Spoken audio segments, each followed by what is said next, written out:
안녕하십니까. 평택 PT입니다.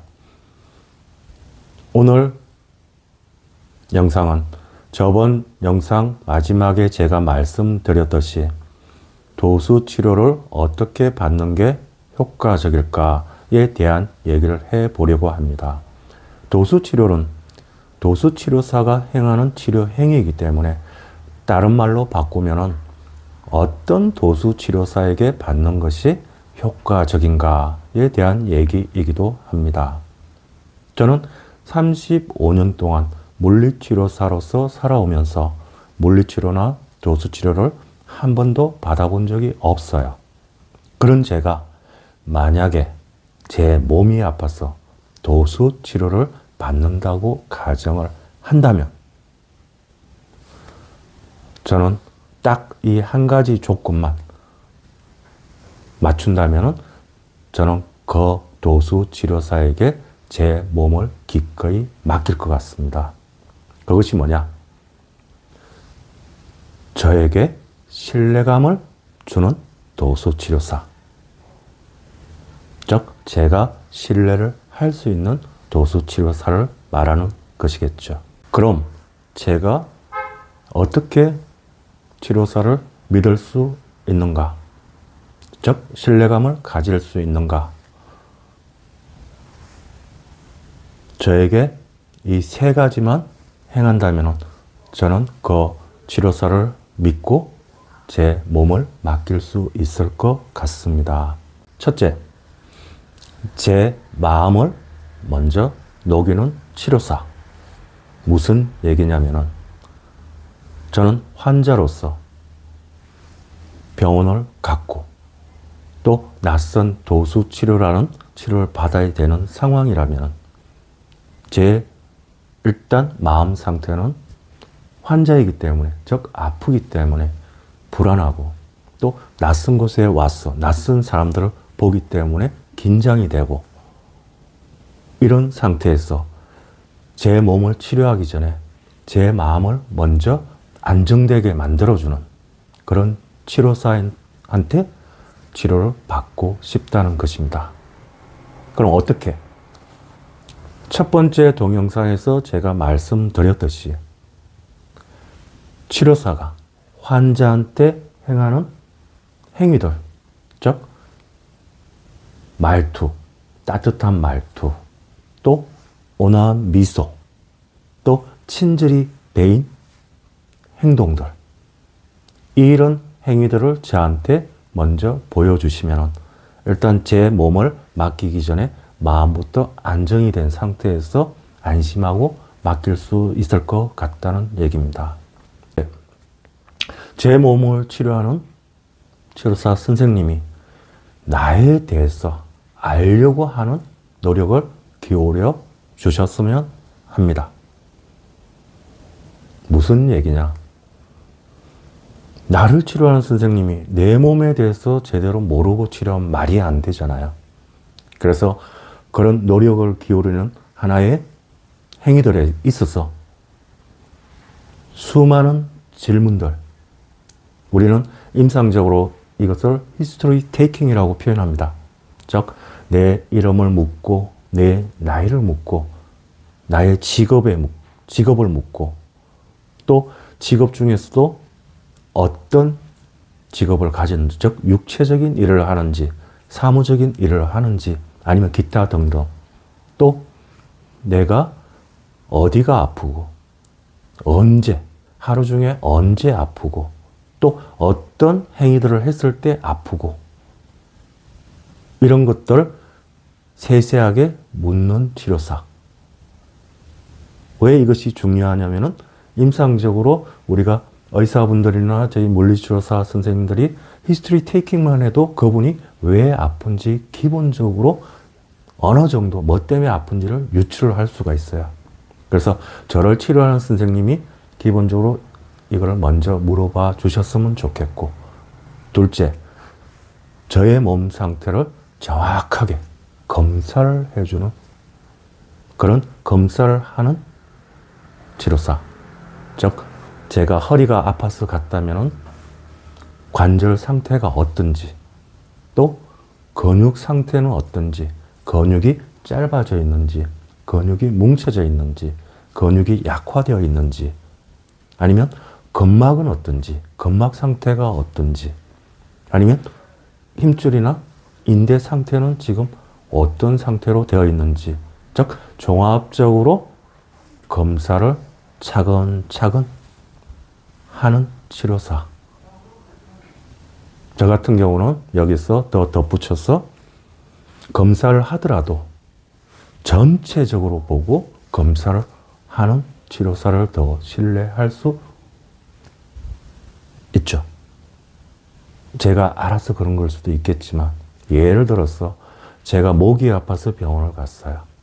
근데 목만, 목 관절만, 목의 주변의 근육, 근막이나 힘줄, 인대 상태만 검사하는 것보다 목이 아픈 원인이 전체, 척추 전체를 먼저 보고 골반, 요추, 흉추, 경추, 즉 연결되어 있기 때문에 밑에서, 즉 골반에서의 영향이 목에 영향을 미치는지, 허리에서 문제가 목에 영향을 미치는지, 이런 것들을 먼저 파악한 후, 만약에 거기에 문제가 있다면 그것도 같이, 골반도 같이 치료하면서 목까지 정상화시키는 이런 치료를 하는 치료사를 저는 신뢰할 수 있겠죠. 셋째,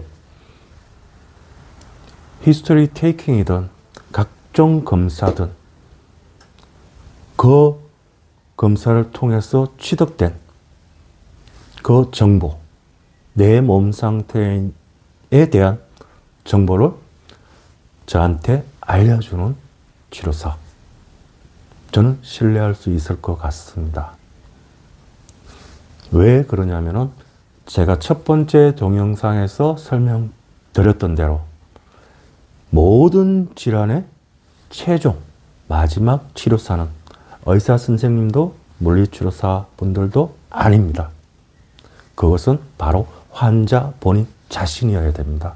그러기 위해서는 자기의 몸 상태를 정확하게 알아야만 어떤 조심할 건 조심하고, 자세 바로잡을 건 바로잡고, 그리고 운동할 건 운동하고, 그래서 내 몸을 완벽하게 회복시켜주는 그런 역할을 해야 되기 때문에, 만약에 환자가 내 몸에 대해서 모른다면 그런 걸 할 수가 없잖아요. 그래서 내 몸 상태를 가장 잘 알고 있는, 즉 검사를 통해서 가장 잘 알고 있는 치료사 선생님이 저한테, 즉 환자분한테 그 정보를 줘야 된다는 것이 제 생각입니다. 즉 치료사를 신뢰할 수 있는 하나의 지표가 되는 것이죠. 자, 이상 위에서 얘기한, 즉 내 마음을 먼저 녹이고 내 몸 상태를 알려고 하고, 또 그 내 몸 상태를 나한테 알려주는 치료사가 있다면 저는 그 치료사를 믿고 제 몸을 기꺼이 맡길 수 있을 것 같습니다. 요약하자면 도수치료는 어떻게 받는 게 효과적일까? 즉 어떤 치료사한테 받는 게 효과적일까? 생각한다면 저 같은 경우는 저한테 신뢰를 주는 치료사. 어떻게? 내 마음을 먼저 녹이고, 즉 나의 마음을 먼저 안정시키고, 그리고 내 몸을 알려고 하고, 어떻게? 각종 검사나 히스토리 테이킹을 통해서 알려고 하고, 그렇게 취득한 정보를 환자의 나와 공유하면서 설명해 주는 치료사. 이런 치료사한테 받는 게 도수치료를 효과적으로 받을 수 있다, 저는 생각합니다.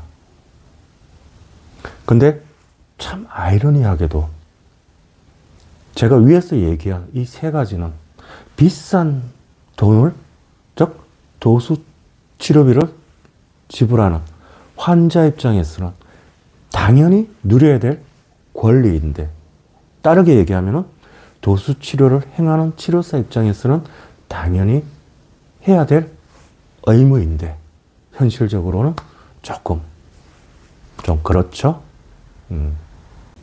덧붙여서 제가 하나만 더 도수치료를 받는데 좀 요구하는 게 있다면 치료사에게 치료할 도구가 많았으면 좋겠다는 생각이 듭니다.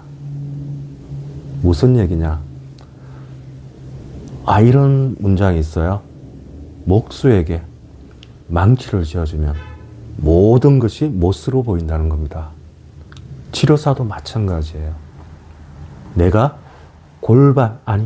관절에 대해서 전문적으로 공부했다면 모든 환자들이 관절을 교정하는 환자로 보여요. 또 내가 만약에 근육을 치료했던, 근육을 푸는데 공부를 했던 치료사면은 모든 환자가 근육을 푸는 환자로 보여요. 내가 만약에 운동 쪽으로 전문적으로 공부한 치료사라면은 모든 환자가 근육을 강화시켜주는 그런 쪽으로 환자를 볼 수밖에 없어요. 그래서 저번 동영상에서 제가 설명드린 대로 근골격계 질환은 관절, 근육의 단축, 근육의 약화, 그 외에 근막이나 다른 것도 같이 봐야 되지만 기본적으로 단축과 관절 틀어짐과 근육 약화를 본다면 단축된 건 풀고 틀어진 건 맞추고 약화된 건 강화시키고, 즉 털고 맞추고 강화시키는 이 모든 것을 같이 조화롭게 치료 행위에 담아야만 환자를 더 효과적으로 낫게 할 수 있는 것이죠. 그래서 어느 한 분야 하나만 알고 있는 치료사보다는 이왕이면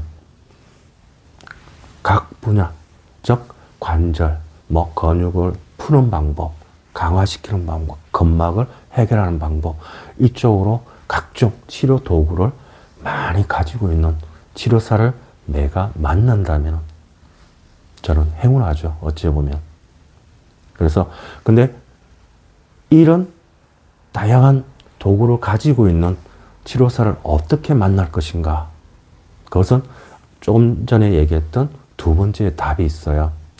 두 번째를 가지고 저한테 도수치료를 행하는 치료사 선생님이 도구를 많이 가지고 있구나, 도구가 별로 없구나, 그걸 알 수가 있어요. 왜냐면은 각종 검사에서 다양한 검사를 하는 치료사가 있다면 그분은 거기에 대해서 공부를 많이 했을 거고, 그래서 각종 검사 방법을 알 거고, 그 얘기는 각종 그 분야에 대해서 치료 도구를 가지고 있다는 얘기거든요. 그래서 두 번째에서 얘기했던 검사를 다양하게 전반적으로 행하는 치료사가 있다면 그분은 치료 도구도 많이 가지고 있구나, 이렇게 생각할 수 있는 겁니다. 이것도 부가적으로 제가 말씀드렸던 거고요. 자, 오늘은 도수치료를 어떻게 받는 것이 효과적인가에 대해서 얘기했습니다. 자, 오늘은 여기까지. 감사합니다.